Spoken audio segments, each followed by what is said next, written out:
Welcome to race day at the Indianapolis Motor Speedway. We are pretty excited still about the 108th running of the Indianapolis Motor Speedway Indy 500 presented by Gamebridge. I did want to give you an update of where we are. Obviously, you all can tell that we have let folks back into the grandstands. We've opened the gates back up. We actually ended up having to close our gates for a little while during the lightning delay because we had to pull our staff in. So we were not allowing ingress for a period of time. Egress was allowed throughout the whole time for those folks that felt like they wanted to get out of the facility, get back to their car, find whatever they needed to do to feel like that they were safe through the big rain, if you saw it, and the lightning that we had. Fortunately did not have as much lightning as we thought we might. However, we did have enough that I think we made the right decision, giving our fans the opportunity to get out of the grandstands and not feel panicked to get there. So that's the good news of where we are from today. The other good news is, with this passing storm, we are hopeful that we can restart or start the Indianapolis 500 here shortly this afternoon and hopefully get the entire race in. Our plan all along has been to try and get the Indianapolis 500 in today, and I believe that we are on track to do that. So we will get started with our trucks shortly. You'll hear the jet dryers firing up shortly after that, and then the Air Titans will also be out on track. I noted that we dried the track pretty quickly last week. Right now, after talking to our team, I think we're going to try and get it done in about 2 hours. Hopefully it's quicker than that, but that's what we're looking at right now. Is if you were here when the storm started, the rain was pretty significant in a short period of time, which means we'll have some puddling throughout the racetrack that they'll have to deal with, and it'll begin to look really dry, and then we'll find places where we're going to have to spend a little more time trying to get it dried. As it relates to all the pre-race ceremonies that our fans expect so much, we will start doing some of the elements that we weren't able to do because we had everybody leaving shortly after 11, about 11:15. So video elements, some of the other storytelling that we do as we lead into race day. And then when we get to those pre-race elements that are so important to the Indianapolis 500, especially since it is Memorial Day weekend, the military segments will continue to be there. So we will expect to see the presentation of colors, invocation, taps, national anthem, back home again in Indiana, and obviously the command to start engines for this year's Indianapolis 500, and including the flyovers. We just had an opportunity to talk to our friends at the Thunderbirds, and they're on the way off to the airport to get set so that they can do that double flyover here at the Indianapolis Motor Speedway like we've had over the last few years, coming north to south and then again coming east to west. So it's a good day, I hope. I hope we can get this going. We did check in with our friends in law enforcement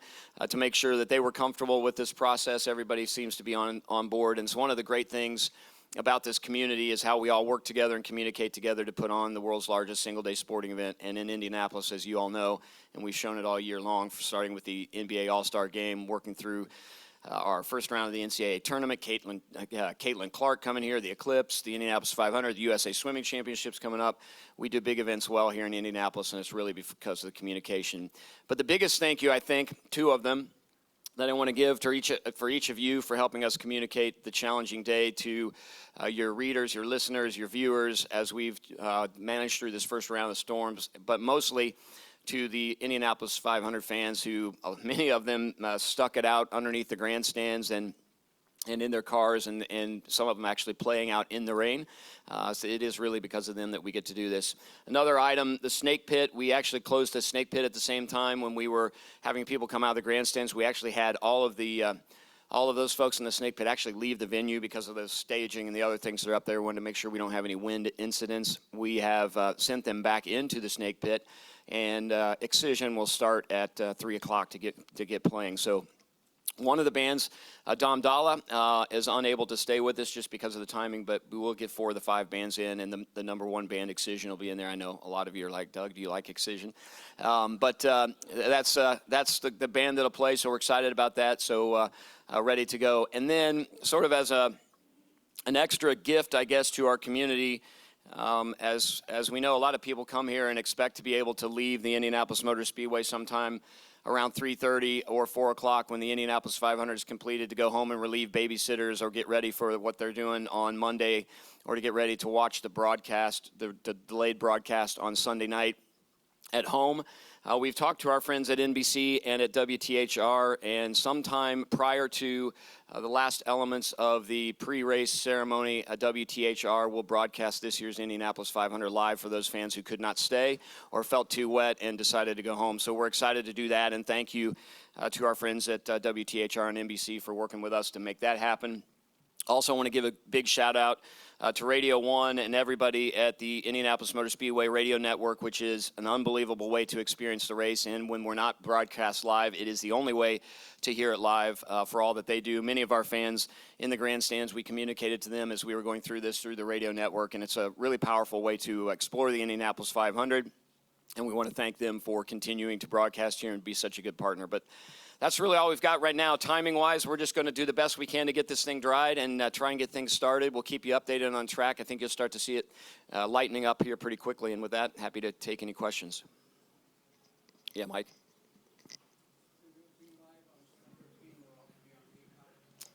That's a great question. The question was, would it be live on, if it's live on Channel 13, would it be live on Peacock? I believe the answer to that is yes.